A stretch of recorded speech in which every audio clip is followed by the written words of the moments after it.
The dust swirled around Jake Morrison's boots as he rode into Sunset Ridge on a scorching Tuesday afternoon. His weathered face showed the marks of countless days under the desert sun, and his eyes held the quiet wisdom of a man who had seen too much trouble in his 38 years. The town looked different from his last visit 6 months ago. Where once stood a peaceful trading post, now wooden buildings lined the main street, and the sound of hammering echoed from every direction. Jake had been traveling for 3 days from his small ranch in the Northern Territory, driving a small herd of cattle to sell at the market.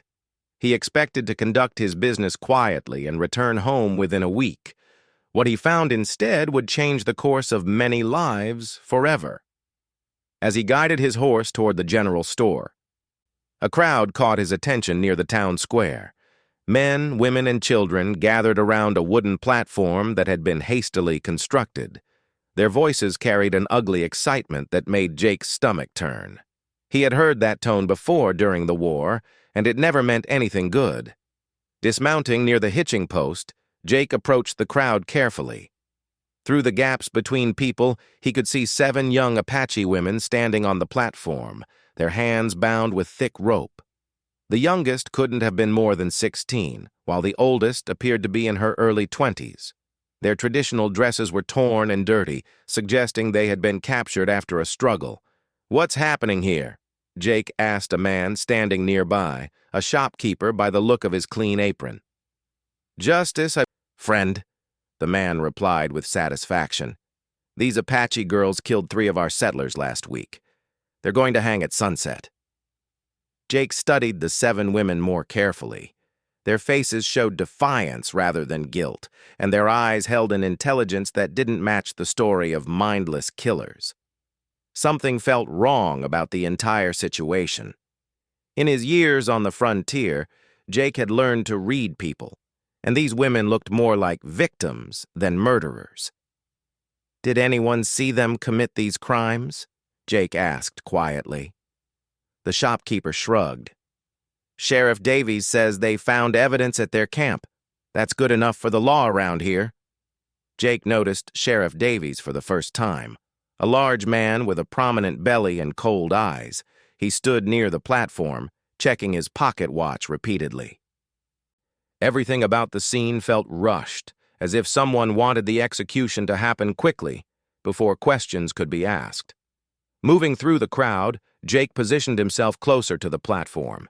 The eldest of the Apache women caught his eye and held his gaze.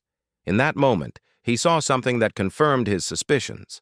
Her eyes weren't filled with the madness of a killer, but with the desperate hope of someone who knew the truth but couldn't make anyone listen. "People of Sunset Ridge," Sheriff Davies called out, his voice booming across the square. "These 7 Apache women have been found guilty of murdering 3 innocent settlers. The law demands justice, and justice they shall receive." A cheer went up from parts of the crowd, but Jake noticed that not everyone seemed enthusiastic. Some people looked uncomfortable, shifting their feet and avoiding eye contact with the condemned women. A few mothers pulled their children closer, as if sensing something wasn't right about the proceedings. "Where's the judge?" someone called out from the crowd. "Judge Henderson is traveling to the county seat," Davies replied quickly. "But the evidence is clear, and the law gives me the authority to carry out justice in his absence." Jake had never heard of such a law, and he suspected Davies was making it up as he went along. The whole situation reeked of corruption, but he needed more information before he could act. One man against an entire town wouldn't accomplish anything except getting himself killed. As the sun began its descent toward the western horizon, Jake made his way to the local saloon. If there was corruption in Sunset Ridge, someone in the saloon would know about it. Frontier towns were small places where secrets were hard to keep. The saloon was surprisingly quiet for early evening. A few men sat at tables nursing their drinks and speaking in hushed tones. The bartender, a thin man with nervous eyes, barely looked up when Jake ordered whiskey. "Terrible business with those Apache women," Jake said casually, hoping to start a conversation. The man next to him at the bar, a grizzled prospector, snorted in disgust. "Terrible business, all right, but not for the reason you might think. Jake waited patiently for the man to continue. Sometimes the best way to learn the truth was simply to listen. "Name's Pete," the prospector said, extending a dirty hand. "Been mining these parts for 15 years. I knew those 3 settlers who supposedly got killed." "What do you mean, supposedly?" Pete looked around nervously, then leaned closer to Jake. "Those men weren't settlers. They were claim jumpers and worse. Word is they found Apache sacred ground with silver deposits underneath. Been trying to force the tribe off the land for months." The picture was becoming clearer in Jake's mind. "And the 7 women?" "They're sisters, all of them. Daughters of Chief White Eagle, who's been protecting that sacred ground. The 3 men went to their village to make threats, and something went wrong. But I'll bet you anything those women didn't start the trouble." Jake felt his jaw tighten. He had suspected corruption, but this was worse than he had imagined. "Why isn't anyone speaking up?" Pete's laugh was bitter. "You see that, Sheriff? He's got financial backing from some powerful men in the territorial capital. They want that Apache land, and they don't care how they get it. Anyone who speaks against them has a way of disappearing or finding their business suddenly in trouble." As Pete spoke, Jake's mind was already working on a plan. 7 innocent women were going to die at sunset unless someone intervened. The law wasn't going to help them, which meant Jake would have to work outside the law. "How long until sunset?" he asked Pete. "Maybe 2 hours, give or take." Jake finished his whiskey and stood up. "Much obliged for the conversation." Pete grabbed his arm as he turned to leave. "Friend, I can see what you're thinking, but don't be foolish. There's nothing one man can do against a whole town." "Maybe not," Jake replied. "But I have to try." Leaving the saloon, Jake began to formulate his plan. He couldn't fight the entire town, but he might be able to create enough confusion to help the women escape. First, he needed to scout the area around the platform and find the best escape routes. The crowd had grown larger as word of the execution spread. Jake estimated at least 100 people had gathered to watch the hanging. Most seemed to be there out of morbid curiosity rather than genuine belief in the women's guilt. Walking around the perimeter of the square, Jake noted the positions of the sheriff's deputies. There were only 3 of them, which suggested Davies was either overconfident or short-staffed. The platform itself was sturdy, but had only 1 set of stairs leading up to it. Behind the platform, Jake discovered something that could work in his favor. A narrow alley ran between 2 buildings, leading directly to the edge of town and the open desert beyond. If he could create a diversion and get the women down from the platform, they might be able to escape through that alley. The question was how to create enough chaos to give them a fighting chance. Jake checked his weapons. A Colt revolver on his hip and a rifle on his horse. Not much against 100 people, but perhaps enough if he used them strategically. As he pondered his options, Jake noticed a young boy of maybe 12 years old standing near his horse. The boy was Apache, probably from the same tribe as the condemned women. "You shouldn't be here," Jake told him quietly. "This could get dangerous."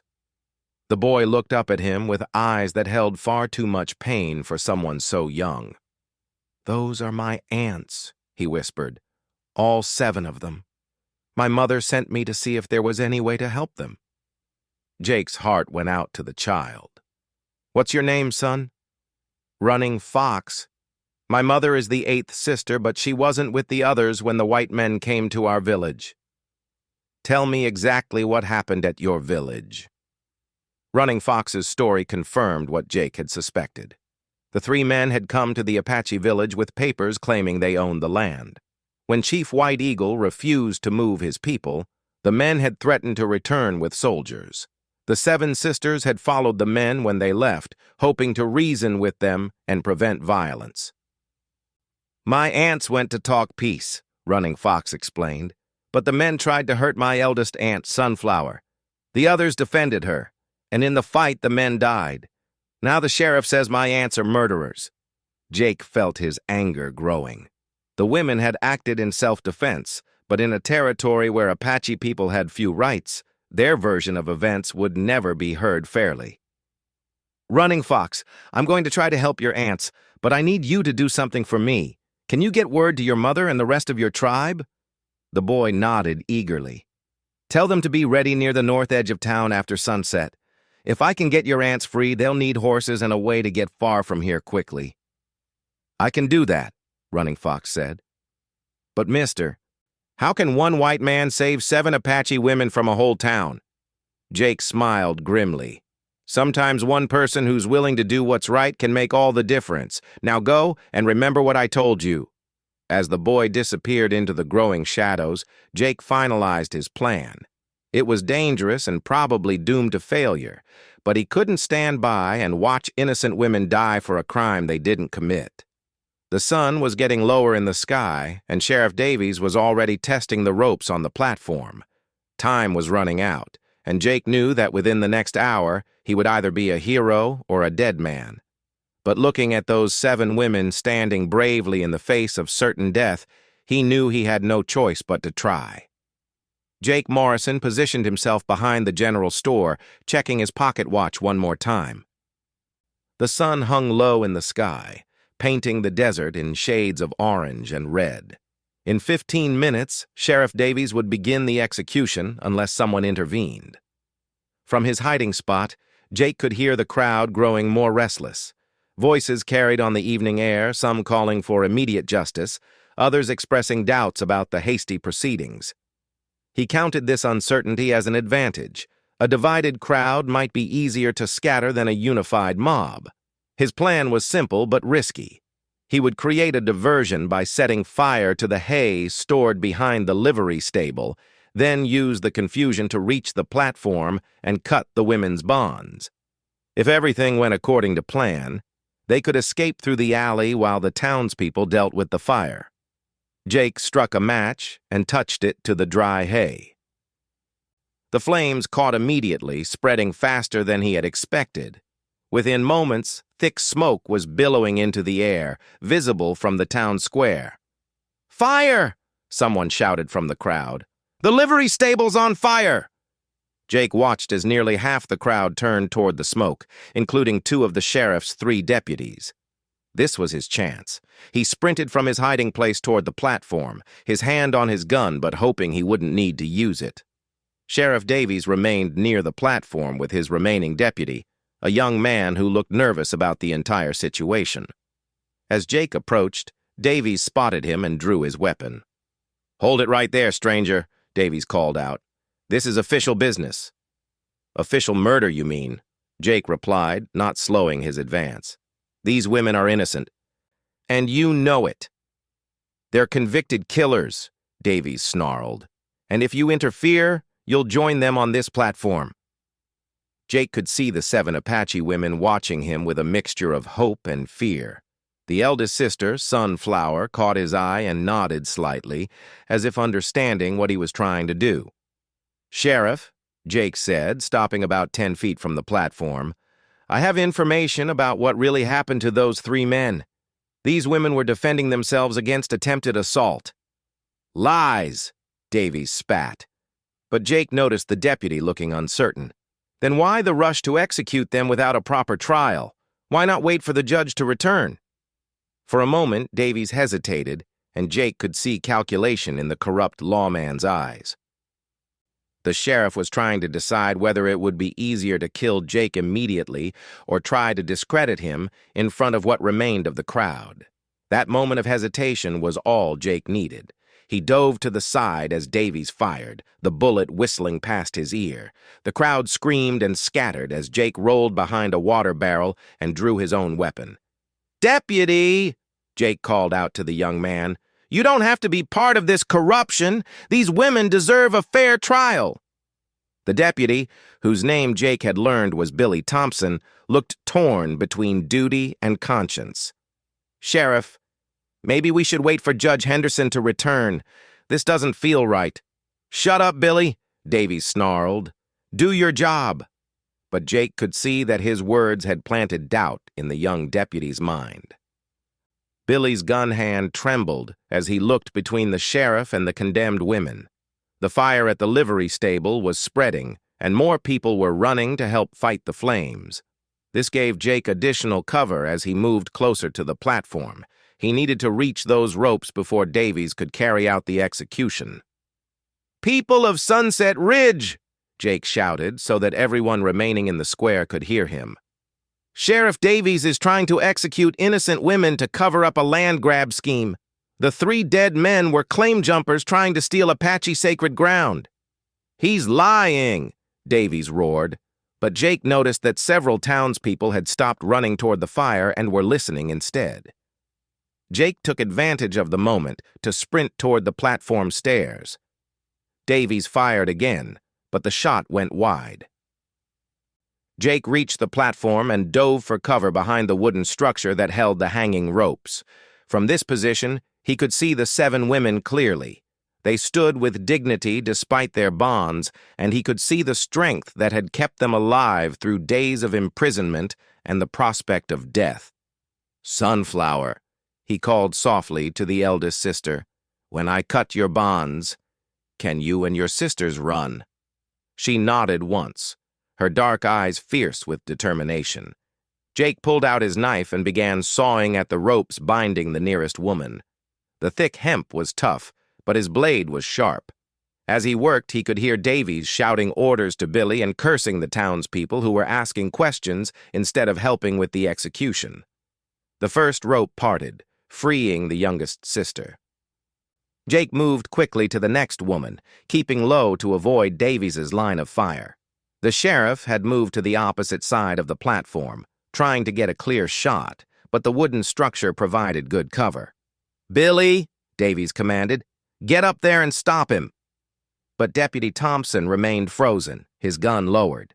"Sheriff, what if he's telling the truth? What if we're about to hang innocent women?"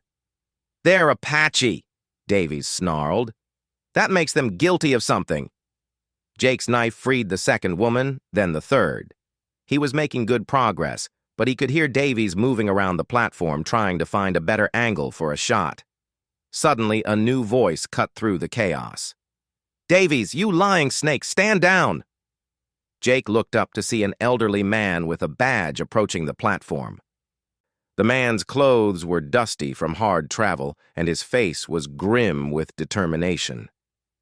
"Judge Henderson," Deputy Thompson said with obvious relief, "thank God you're here." Judge Marcus Henderson was a man in his 60s who had been dispensing frontier justice for over 20 years.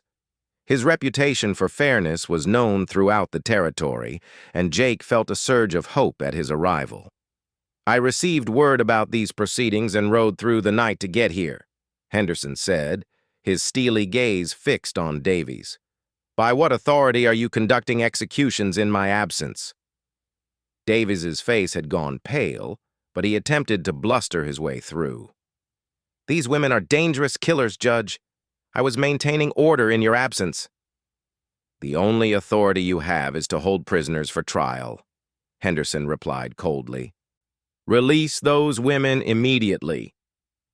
"But Judge," Davies protested, "the evidence clearly shows—" "The evidence shows that you've been taking money from territorial land speculators," Henderson interrupted.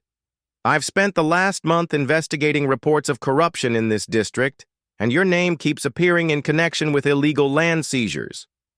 Jake continued cutting ropes while the judge confronted the corrupt sheriff. He had freed 5 of the 7 women when Davies made his final desperate move. "I won't let you ruin everything," Davies snarled, raising his gun toward Judge Henderson.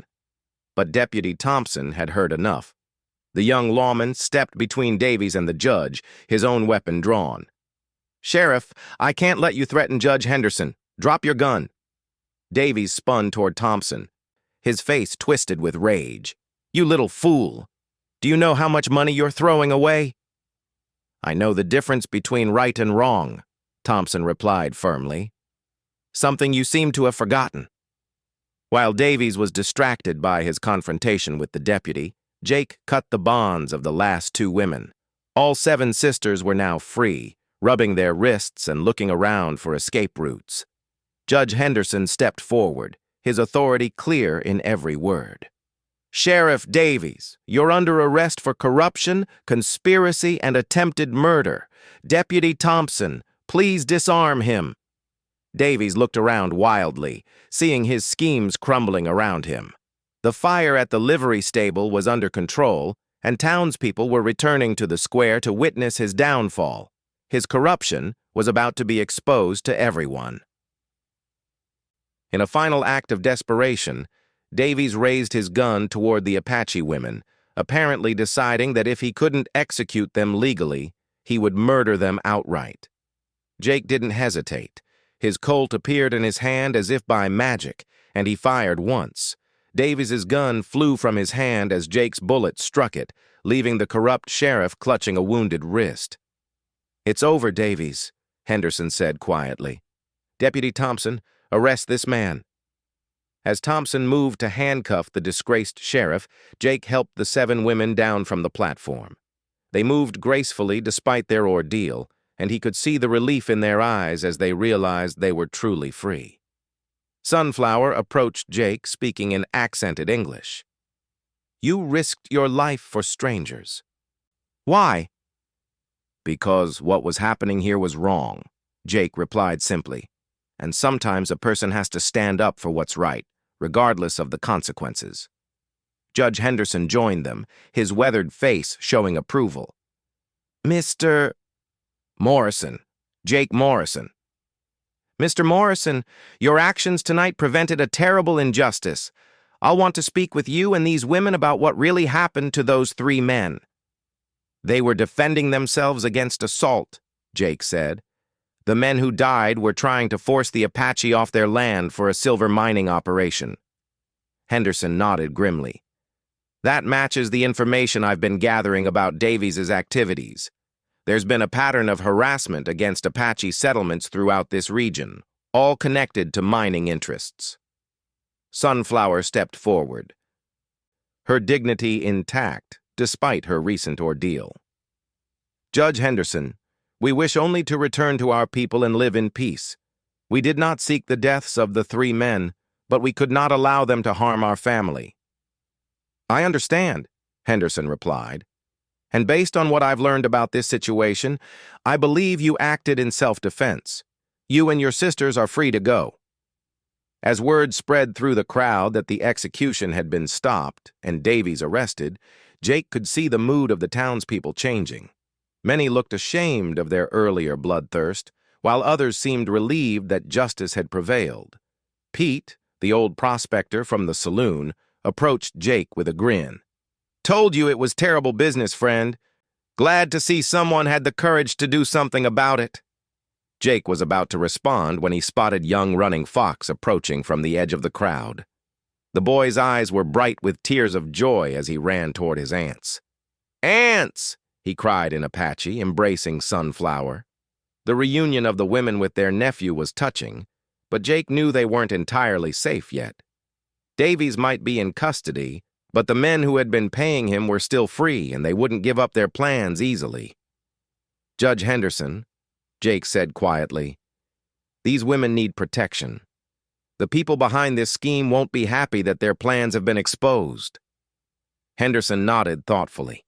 "You're right, and I suspect this corruption goes deeper than just Sheriff Davies.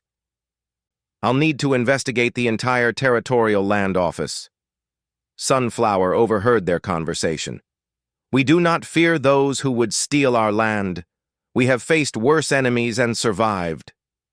"I believe that," Jake replied, "but you shouldn't have to face them alone." As the evening wore on and the crowd dispersed, Jake found himself thinking about his own future. He had come to Sunset Ridge to sell cattle and return to his quiet ranch.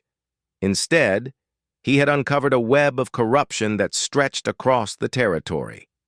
Judge Henderson approached him as he prepared to retrieve his horse. "Mr. Morrison, I could use a man like you. The territorial government needs honest lawmen who aren't afraid to stand up to corruption." Jake considered the offer. His ranch was small and barely profitable. More importantly, tonight had reminded him of something he had almost forgotten. Sometimes a person could make a real difference in the world by standing up for what was right. Judge, I appreciate the offer, but I need some time to think about it. Of course.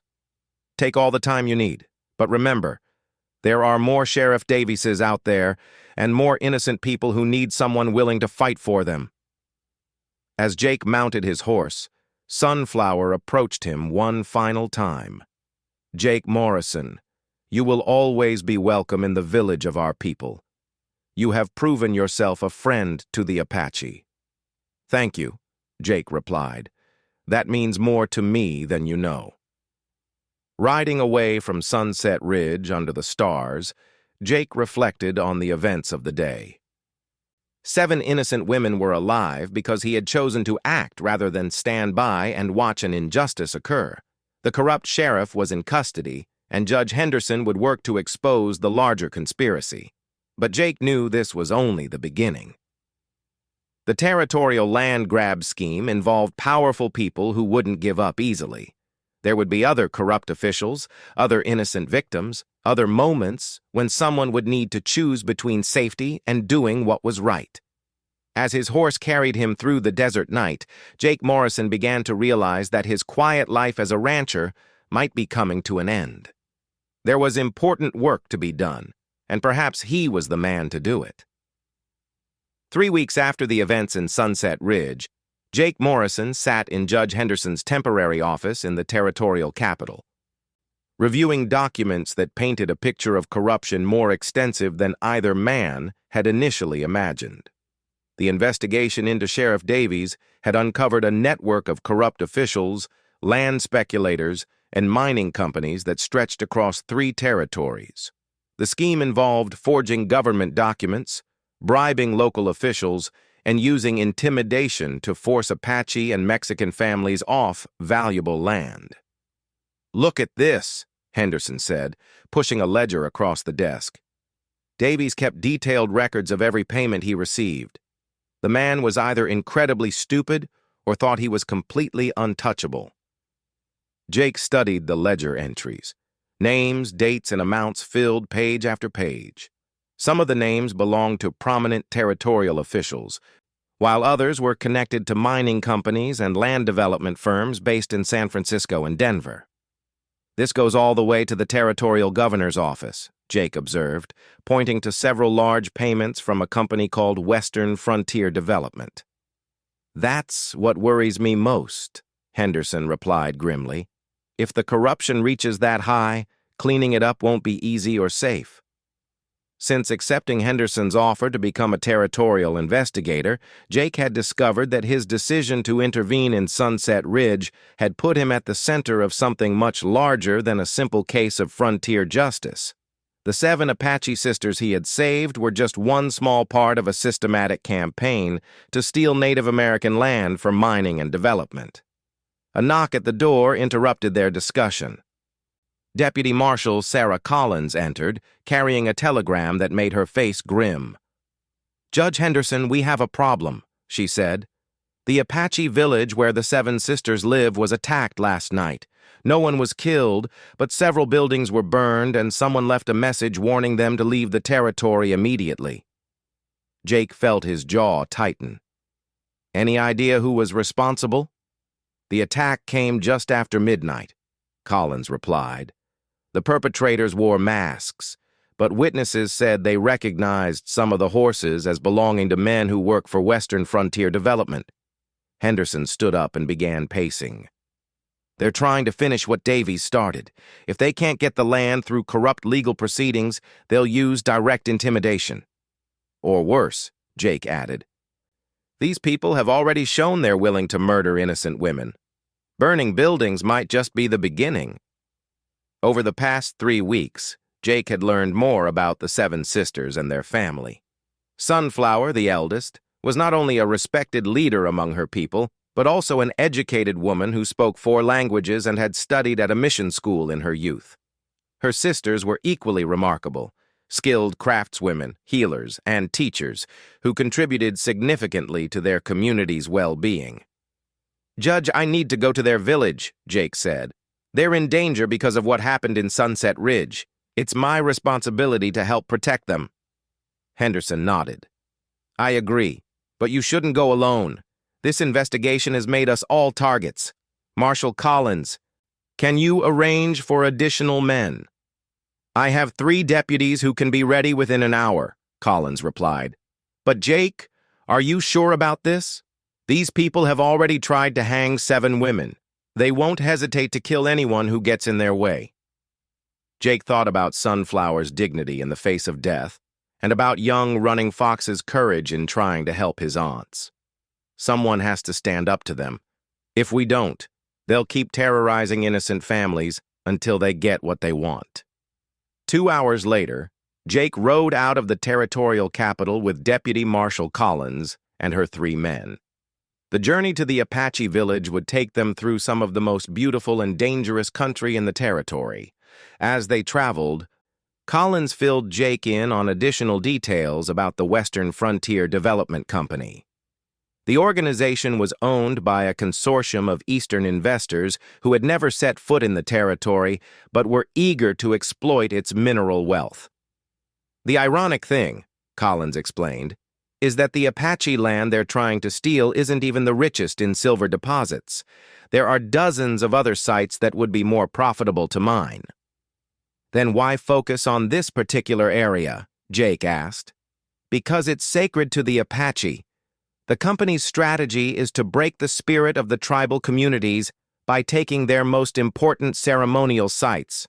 Once they've done that, they figure the people will give up and move to the reservations without fighting. Jake felt his anger growing as he understood the full cruelty of the scheme. It wasn't just about money. It was about destroying a people's connection to their ancestral home. They reached the Apache village as the sun was setting on their second day of travel. Jake was struck immediately by the evidence of the recent attack.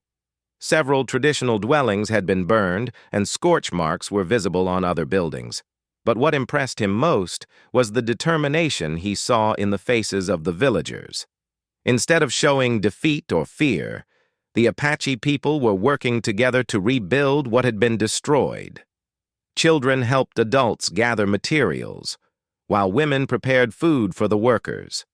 The attack had clearly strengthened their resolve rather than breaking it. Sunflower emerged from one of the undamaged dwellings as Jake and his companions approached. She greeted them with the same dignity she had shown on the hanging platform, but Jake could see the worry in her eyes. "Jake Morrison," she said in English, "you have returned to us in our time of trouble." "I heard about the attack," Jake replied. "Are you and your sisters safe?" "We are safe. But we are not free from danger. The men who burned our homes left a message saying worse would happen if we do not leave our ancestral land within 1 month. Deputy Marshal Collins stepped forward. "Ma'am, I'm Sarah Collins with the Territorial Marshal's Office. We're here to investigate the attack and provide protection for your community." Sunflower studied Collins with interest. "You are a woman in authority among the white people. This is unusual, but welcome." Collins smiled. "It's unusual, but I found that justice doesn't depend on gender. These attacks against your people are illegal, and we intend to stop them." As they spoke, Jake noticed Running Fox approaching from the direction of the burned buildings. The boy looked older than his years, carrying himself with a gravity that spoke of recent hardships. "Uncle Jake," Running Fox said, using the Apache term of respect for an elder. "The men who came in the night were not strangers. I recognized 2 of them from the town where you saved my aunts." "Are you certain?" Jake asked. "Yes. One had a scar across his left cheek and the other walked with a limp. I saw them both in Sunset Ridge when they brought my aunts to the hanging platform."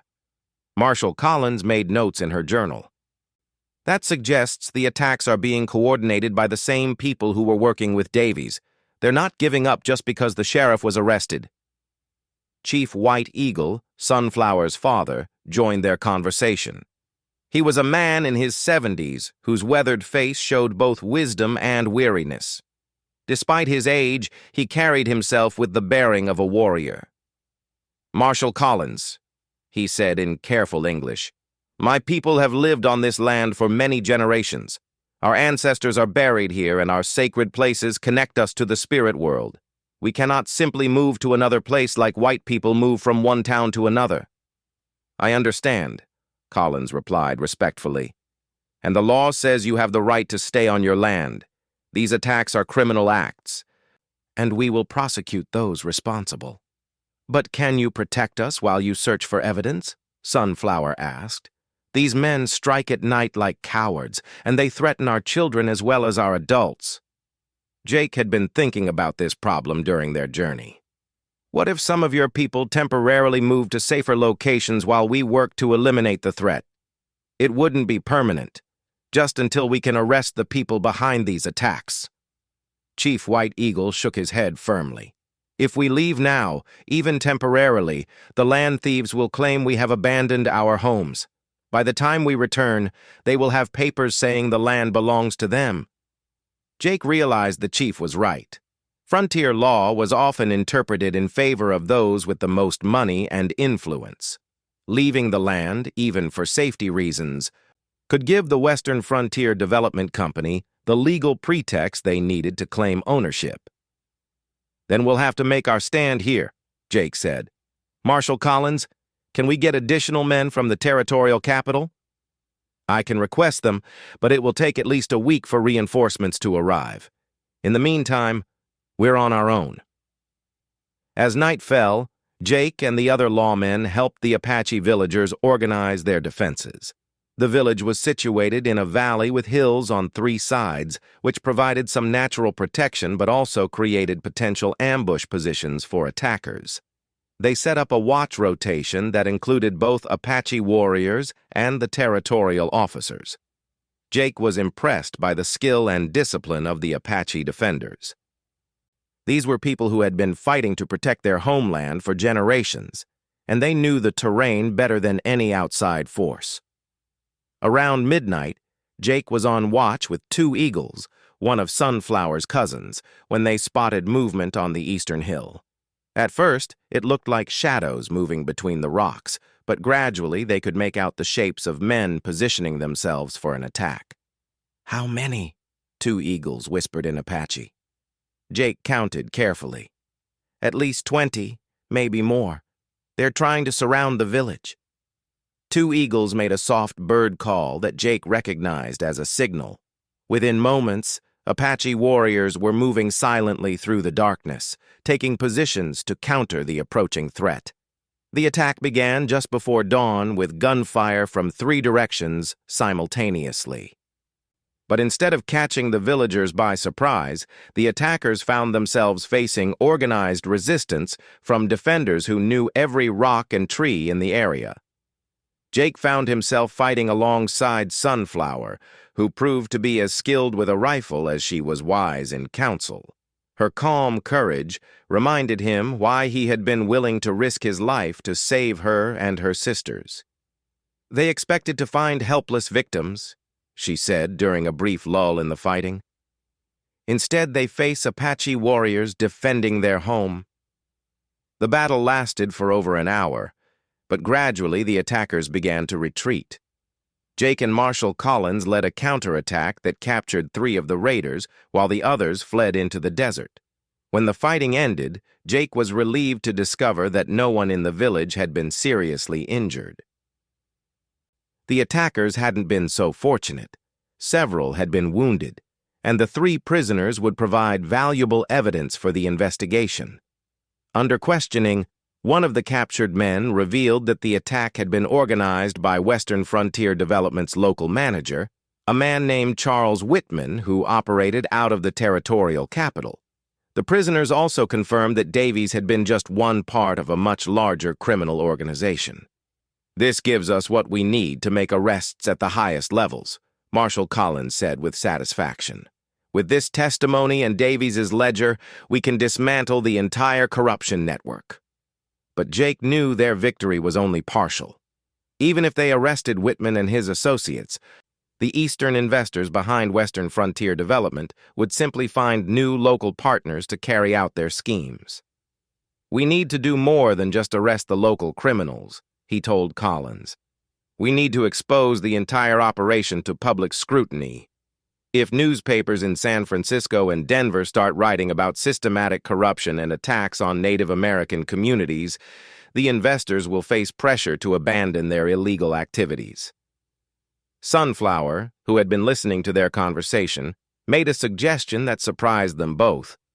"I can write letters to Eastern newspapers describing what has happened to our people. I attended mission school for 4 years and learned to write in the white man's style." "That's an excellent idea," Collins replied. "Testimonies from the actual victims will be much more powerful than official reports from territorial authorities." Over the following days, while they waited for reinforcements from the territorial capital, Jake watched Sunflower compose detailed letters describing the corruption scheme and its impact on Apache communities. Her writing was eloquent and powerful, combining personal narrative with careful documentation of specific crimes. Young Running Fox proved equally valuable as a messenger, carrying letters to telegraph offices in distant towns where they could be sent to newspapers without interference from corrupt local officials. As their investigation expanded, Jake began to see how his decision to intervene at that hanging platform had set in motion events that would ultimately expose corruption throughout the territorial government. The 7 Apache sisters, who had faced death with such dignity, were now helping to bring justice not only for themselves, but for countless other victims. On their final evening in the village, Chief White Eagle invited Jake to participate in a ceremony honoring those who had defended the community. As he sat around the sacred fire, listening to songs in a language he didn't understand, but somehow felt deeply, Jake realized that his life had been permanently changed by his encounter with these remarkable people. "You came to us as a stranger willing to risk everything for justice," Sunflower said as the ceremony concluded. "You leave as family, bound to us by something stronger than blood."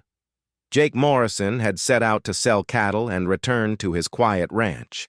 Instead, he had discovered his true calling as a defender of justice in a lawless territory.